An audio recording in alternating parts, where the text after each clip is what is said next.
मैंने इसको 3 पार्ट में कवर किया था। फर्स्ट वीडियो में मैंने ब्लड कवर किया, सेकेंड पार्ट में मैंने इंपॉर्टेंट ब्लड वेसल्स कवर किया, जो लास्ट पार्ट था हमारा उसमें मैंने आपको structure and function of heart बताया था। किस तरह से डबल सर्कुलेशन होता है वो भी मैंने आपको एक्सप्लेन किया था।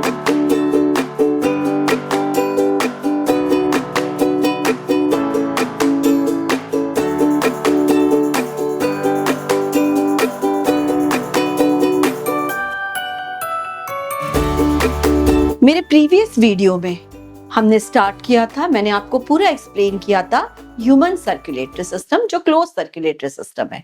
मैंने इसको 3 पार्ट में कवर किया था, आपने तीनों पार्ट देखे होंगे।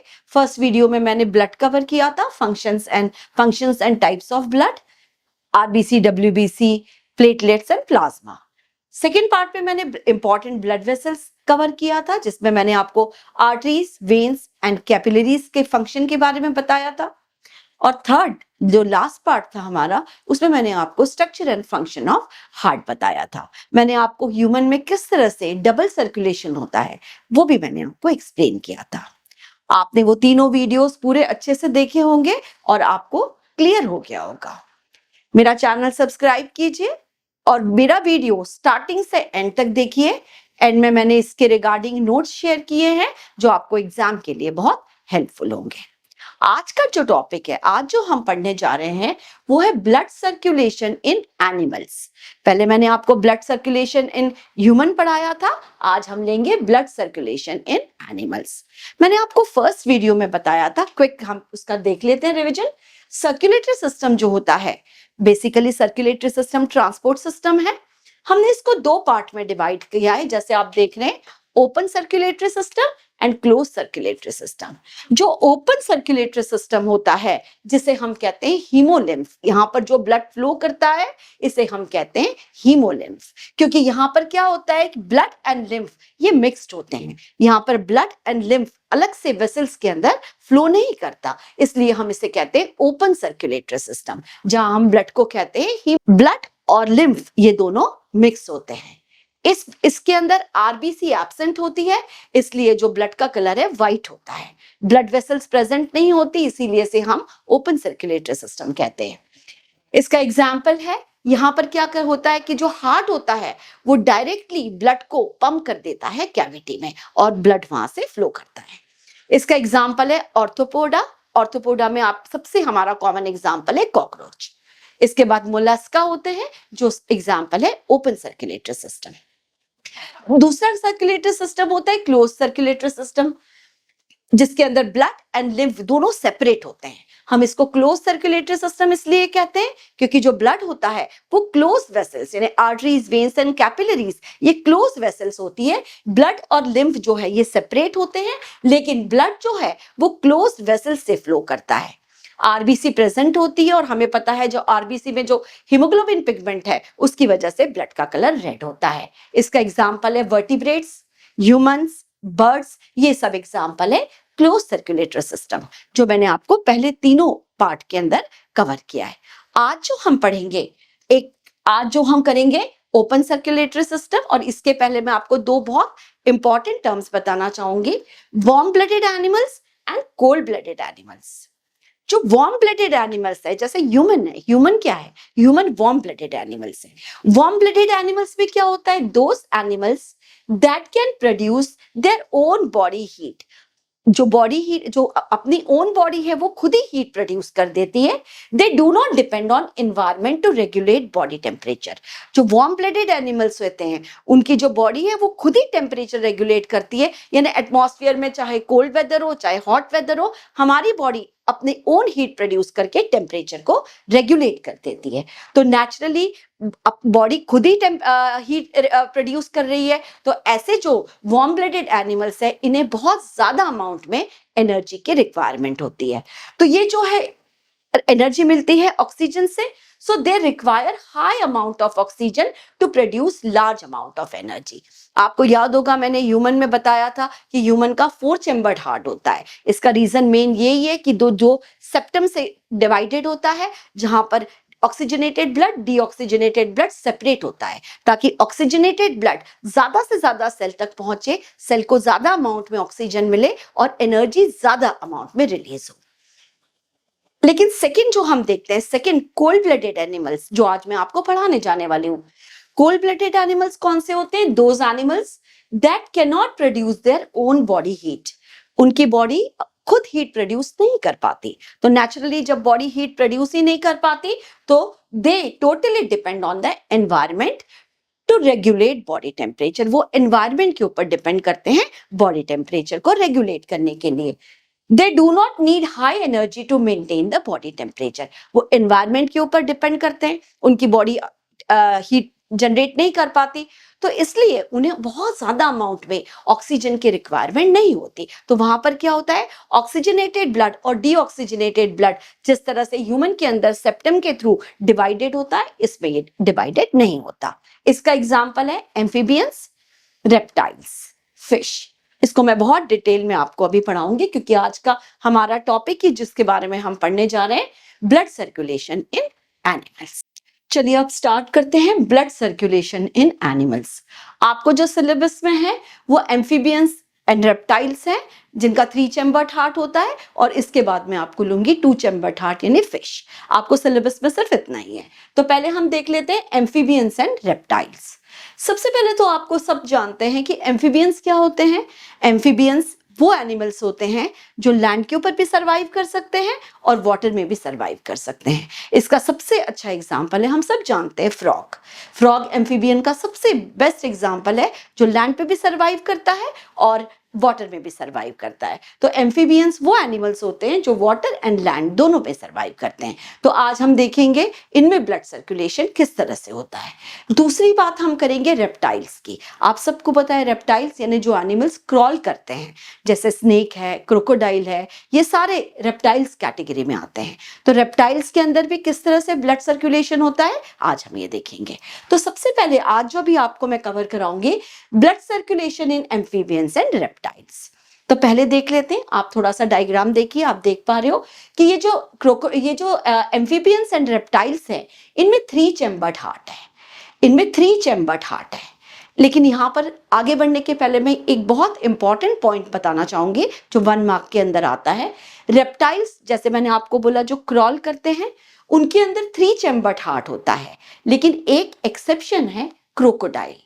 क्रोकोडाइल ये एक अकेला जो रेप्टाइल है जिसके अंदर ह्यूमन की तरह 4 चैम्बर्ड हार्ट होता है। ये 1 मार्क में आता है। क्रोकोडाइल ये एक्सेप्शन है रेप्टाइल का जिसके अंदर 4 चैम्बर्ड हार्ट आता है। अदरवाइज रेप्टाइल के अंदर सभी में 3 चैम्बर्ड हार्ट होते हैं। तो चलिए हम देख लेते हैं। तो जो रेप्टाइल्स एंड एम्फीबियंस है, इनमें 3 चैम्बर्ड हार्ट होता है। 3 चैम्बर्ड हार्ट होता है, इसका मतलब 2 ऑरिकल। आप यहां देख रहे हो, लेफ्ट ऑरिकल, राइट ऑरिकल। जो ऑरिकल है हम सबको पता है ये रिसीविंग चैम्बर है, ये ऑक्सीजनेटेड ब्लड रिसीव करता है, ये डीऑक्सीजनेटेड ब्लड रिसीव करता है, लेकिन दोनों जो है वो रिसीविंग चैम्बर है। इसके अंदर वेंट्रिकल एक ही होता है। वेंट्रिकल जो पंपिंग चैम्बर है, आप देख रहे हो डायग्राम में, वेंट्रिकल एक ही है। मतलब हार्ट कंप्लीट 4 पार्ट में डिवाइडेड नहीं होता। जो है हार्ट है 3 चैम्बर्ड हार्ट है। ऑरिकल्स यानी एट्रियम 2 होते हैं, right auricle, left atrium, right atrium, and एक ही वेंट्रिकल होता है। इस तरह से ये होता है 3 चैम्बर्ड हार्ट। और मैंने आपको बोला था रेप्टाइल का एक्सेप्शन है क्रोकोडाइल। अब हम देखेंगे कि एंटायर साइकिल में, मैं आपको भी डायग्राम में पूरा एक्सप्लेन करूंगी कि पूरे एंटायर साइकिल में जो ब्लड है वो हार्ट से 2 बार जाता है। जैसे ह्यूमन में था, जो ब्लड है वो हार्ट से 2 बार पास होता है। तो जब हार्ट से ब्लड 2 बार पास होता है तो हम इसे कहते हैं double circulation. Amphibians and reptiles में भी हम कहते हैं डबल सर्कुलेशन, क्योंकि कंप्लीट साइकिल में हार्ट से ब्लड 2 बार पास होता है। लेकिन इनका जो डबल सर्कुलेशन होता है वो इनकम्प्लीट डबल सर्कुलेशन होता है। इनकम्प्लीट डबल सर्कुलेशन इसलिए होता है क्योंकि due to incomplete division of heart. आप देख रहे हो हार्ट 4 चैम्बर्ड हार्ट नहीं है, हार्ट का कंप्लीट पार्टीशन नहीं है। ऑरिकल तो दो पार्ट में है लेकिन वेंट्रिकल एक ही कंपार्टमेंट में है। तो इनकम्प्लीट जो पार्टीशन होता है हार्ट की वजह से, इससे होता क्या है कि जो ऑक्सीजनेटेड ब्लड है और डीऑक्सीजनेटेड ब्लड है ये कुछ अमाउंट में मिक्स हो जाता है। लेकिन जैसे मैंने अभी आपको पहले बोला था कि since they are cold blooded animals, वो कोल्ड ब्लडेड एनिमल्स होते हैं, उनकी बॉडी हीट जनरेट नहीं कर पाती, वो ही अपनी बॉडी टेम्परेचर रेगुलेट करने के लिए टोटली एनवायरनमेंट के ऊपर डिपेंड करते हैं, तो उन्हें बहुत ज़्यादा अमाउंट में एनर्जी की रिक्वायरमेंट नहीं होती। तो यदि थोड़ा बहुत ऑक्सीजनेटेड डीऑक्सीजनेटेड ब्लड मिक्स भी हो जाता है तो वो उनके लिए इतना हार्मफुल नहीं होता। तो जैसे आप देख रहे हैं, due to incomplete division of heart, some amount of oxygenated and deoxygenated blood is mixed up. Since they are cold-blooded animals, they do not require much energy. So they can tolerate some mixing of oxygen and carbon dioxide. इसको diagram से आप देख लीजिए। ये 3 chambered heart है, दोनों बता रही हूं मैं एम्फीबियंस एंड रेप्टाइल्स का। 3 चैम्बर्ड हार्ट में आप देख रहे हैं कि जो ऊपर का जो रिसीविंग चैम्बर है एट्रियम, ये दो पार्ट में डिवाइड होता है, left auricle and right auricle. Ventricle सिर्फ एक ही होता है, सिंगल वेंट्रिकल होता है। अब हम यहाँ से देख लेते हैं, यहाँ ये भी जो एम्फीबियंस एंड रेप्टाइल्स है इनमें भी लंग्स प्रेजेंट होते हैं। तो ये जो है एटमॉस्फेयर की ऑक्सीजन आई, ऑक्सीजन इन हुई, लंग्स से ऑक्सीजन लंग्स के अंदर डिसॉल्व हुई कैपिलरीज में, और लंग्स से ऑक्सीजनेटेड ब्लड जो है वो चला जाएगा लेफ्ट ऑरिकल के अंदर। लेफ्ट ऑरिकल के अंदर लंग्स से जो है ऑक्सीजनेटेड ब्लड लेफ्ट ऑरिकल के अंदर पोर्क हो जाएगा। अब left auricle same contraction relaxation इसमें भी होता है। लेफ्ट ऑरिकल से आप देख रहे हो ब्लड आएगा वेंट्रिकल में, आप यहां मैंने एरो के थ्रू बताया है, वेंट्रिकल के अंदर आया। और वेंट्रिकल जब कॉन्ट्रैक्ट होगा तो वेंट्रिकल से जो ब्लड है वो वापस पूरा का पूरा ऑक्सीजनेटेड ब्लड आप देख रहे हो सारी बॉडी सेल्स तक पहुंच जाएगा। सारी बॉडी सेल्स के अंदर ऑक्सीजन पहुंच जाएगी। सेल्स के अंदर मेटाबॉलिक प्रोसेस होगी, बायोकेमिकल रिएक्शन होगी, और जो कार्बन डाइऑक्साइड बनेगी, यानी ऑक्सीजन तो वहां पर पूरी यूज्ड अप हो गई। अब जो ब्लड हो गया उसके अंदर जो बाय प्रोडक्ट, जो waste products carbon dioxide produce हुई है वो यहाँ प्रोड्यूस हो जाएगी और ब्लड हो जाएगा deoxygenated. Deoxygenated means full of carbon dioxide. तो अब ये जो डीऑक्सीजनेटेड ब्लड है ये राइट ऑरिकल में जाएगा, ये राइट ऑरिकल में जाएगा। फिर राइट ऑरिकल से आप देख रहे हो ये वापस वेंट्रिकल में आएगा, और वेंट्रिकल से ये डीऑक्सीजनेटेड ब्लड वापस लंग्स में जाएगा, और लंग्स से ये वापस बाहर कार्बन डाइऑक्साइड चला जाएगा। लेकिन यहाँ पर हार्ट 3 चैम्बर्ड हार्ट है, इसलिए इसमें डबल सर्कुलेशन तो हो रहा है। आपने देखा ब्लड हार्ट से 2 बार आ रहा है, पहले ऑक्सीजनेटेड आ रहा है फिर डीऑक्सीजनेटेड आ रहा है, इसलिए इसको डबल सर्कुलेशन कहते हैं। लेकिन एम्फीबियंस एंड रेप्टाइल्स के डबल सर्कुलेशन को हम कहते हैं इनकम्प्लीट डबल सर्कुलेशन। चलिए अब हम नेक्स्ट एनिमल की ओर बढ़ते हैं। अब आपको जो सिलेबस में है वो हम देखेंगे फिश। अब जो फिश है, आपको सबको भी जैसे मैंने बताया था, फिश जो है कोल्ड ब्लडेड एनिमल है।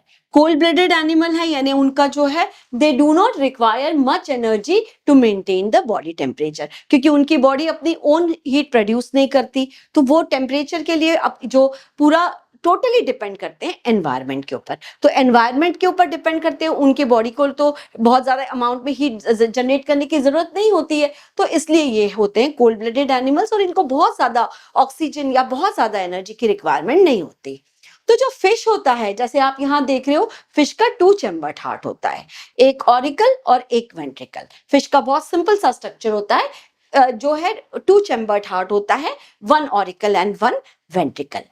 अब सबसे इंपॉर्टेंट है कि जो फिश के अंदर है, जैसे अभी मैंने आपको रेप्टाइल्स एंड एम्फीबियंस में बताया था इनकम्प्लीट ब्लड सर्कुलेशन, हमने ह्यूमन में देखा था complete double blood circulation. Amphibians और इसमें मैंने आपको बताया था इनकम्प्लीट डबल ब्लड सर्कुलेशन। लेकिन जो फिश के अंदर होता है वो है सिंगल सर्कुलेशन। यहाँ क्या होता है कि जो सिंगल सर्कुलेशन का मतलब क्या होता है, blood goes only once throughout the cycle. अभी आप देखोगे कि पूरे साइकिल में हार्ट से ब्लड सिर्फ एक बार जाता है, तो ब्लड जो है हार्ट से सिर्फ एक बार जाता है, इसलिए फिश के जो सर्कुलेशन है इसको हम सिंगल ब्लड सर्कुलेशन कहते हैं। अब जैसे हम सब जानते हैं कि फिश के अंदर लंग्स एब्सेंट होते हैं, क्योंकि फिश वाटर में रहती है, और फिश के अंदर जो होते हैं गिल्स प्रेजेंट होते हैं। जो गिल्स होते हैं ये मेन रेस्पिरेटरी ऑर्गन है फिश का। तो जो गिल्स होते हैं, ये जो वाटर के अंदर जो ऑक्सीजन, वाटर के अंदर हाइड्रोजन एंड ऑक्सीजन से वाटर बनता है, तो वाटर के अंदर जो ऑक्सीजन डिसॉल्व होती है, गिल्स जो है वो एब्सॉर्ब जो ऑक्सीजन है, जो डिसॉल्व ऑक्सीजन है, उसे एब्सॉर्ब कर लेते हैं। तो ये जो है मेन रेस्पिरेटरी ऑर्गन है गिल्स, एंड आप देख रहे हो कि they absorb dissolve oxygen from water. ये वाटर से गिल्स जो है, और उनमें भी कैपिलरी का नेटवर्क होता है, वो ऑक्सीजन, डिसॉल्व ऑक्सीजन को एब्सॉर्ब कर लेते हैं। और ये जो ऑक्सीजन होती है, यहां पर आपने अभी तक देखा था कि जो ऑक्सीजन जब गिल्स के अंदर आ गई तो ब्लड ऑक्सीजनेटेड हो गया। लेकिन ये ऑक्सीजनेटेड ब्लड, अभी तक हम देख रहे थे ऑक्सीजनेटेड ब्लड हार्ट में जा रहा है, लेकिन फिश में ऐसा नहीं होता। फिश में जब गिल्स में ऑक्सीजन एब्सॉर्ब हो गई और ब्लड ऑक्सीजनेटेड हो गया, तो ये ऑक्सीजनेटेड ब्लड पहले पूरे बॉडी पार्ट्स तक चला जाता है। और जब बॉडी पार्ट्स के अंदर जाता है, जब मेटाबॉलिक प्रोसेस होती है, कार्बन डाइऑक्साइड बनती है, तब ये हार्ट के पास आता है। और तब ये जब हार्ट के पास आता है और डीऑक्सीजनेटेड ब्लड वापस गिल्स में जाता है और कार्बन डाइऑक्साइड बाहर निकल जाती है। यानी आप देख रहे हो कि ये जो है ऑरिकल और वेंट्रिकल, मतलब मेन हार्ट से ब्लड सिर्फ एक ही बार जाता है। हार्ट जो है गिल्स इसको फिर डीऑक्सीजनेटेड हार्ट जो है पंप कर देता है, ये बाहर निकल जाता है। हम डायग्राम के हेल्प से देख लेते हैं। गिल्स है जो मेन रेस्पिरेटरी ऑर्गन है, वाटर से ऑक्सीजन एब्सॉर्ब हुई, गिल्स के अंदर ऑक्सीजन आ गई। अभी जो है यहाँ पर जो ब्लड कैसे हो गया, ऑक्सीजनेटेड ब्लड। अब ये जो ऑक्सीजनेटेड ब्लड है, ये हार्ट के पास नहीं जाएगा। ऑक्सीजनेटेड ब्लड सारे, आप देख रहे हो, ऑक्सीजनेटेड ब्लड ऑल सेल्स, मतलब all body parts, all body parts, जितने भी सेल्स हैं सारे बॉडी की सेल्स के पास जाएगा। ऑल बॉडी पार्ट्स, पूरे सेल्स के पास जाएगा। नेचुरली सेल्स ऑक्सीजन ले लेगी, मेटाबॉलिक प्रोसेस होगी, एनर्जी रिलीज हो जाएगी, लेकिन इसके साथ साथ as a by product carbon dioxide बनेगी। ऑक्सीजन जब यूज्ड अप हो गई है तो जो ब्लड है वो डीऑक्सीजनेटेड हो जाएगा, और इस डीऑक्सीजनेटेड ब्लड में क्या होगा, कार्बन डाइऑक्साइड ज्यादा परसेंटेज में होगी। अब ये जो डीऑक्सीजनेटेड ब्लड है, ये आएगा हार्ट में। अब ये फर्स्ट टाइम डीऑक्सीजनेटेड ब्लड आ रहा है हार्ट में। हार्ट में ये पहले ऑरिकल में आएगा, ऑरिकल से हार्ट जाएगा, ब्लड जाएगा, डीऑक्सीजनेटेड ब्लड ऑरिकल से जाएगा वेंट्रिकल में। यानी हार्ट में सिर्फ पूरे साइकिल में एक ही बार ब्लड आया, और वो भी डीऑक्सीजनेटेड ब्लड। अब हार्ट क्या करेगा, बहुत जोर से ब्लड को पंप कर देगा गिल्स के ऊपर, डीऑक्सीजनेटेड ब्लड को पंप कर देगा गिल्स में। तो ये जो कार्बन डाइऑक्साइड रिच ब्लड है, जिसको हम डीऑक्सीजनेटेड ब्लड कहते हैं, ये गिल्स में आ गया, और गिल्स से ये वापस CO2 बाहर निकल गई, और ब्लड वापस ऑक्सीजन एब्सॉर्ब हो गई, और वापस ब्लड ऑक्सीजनेटेड हो गया, और ये साइकिल चलता रहता है। और आप सब जानते हो कि जैसे फिश को जब हम बाहर निकालते हैं तो फिश सरवाइव नहीं कर पाती। रीजन सिंपल है, फिश को लंग्स होते ही नहीं है, और फिश जो है हमेशा ऑक्सीजन एब्सॉर्ब फॉर्म में लेती है, इसलिए फिश बाहर एटमॉस्फेयर में ह्यूमन की तरह सरवाइव नहीं कर पाती। आपको ये लेसन पूरा, ये जो कंप्लीट ट्रांसपोर्ट सिस्टम है, ये आपको समझ में आ गया होगा। आप क्विकली रिकैप देख लीजिए, इससे रिलेटेड नोट्स या तो स्क्रीनशॉट ले लीजिए या फटाफट लिख लीजिए।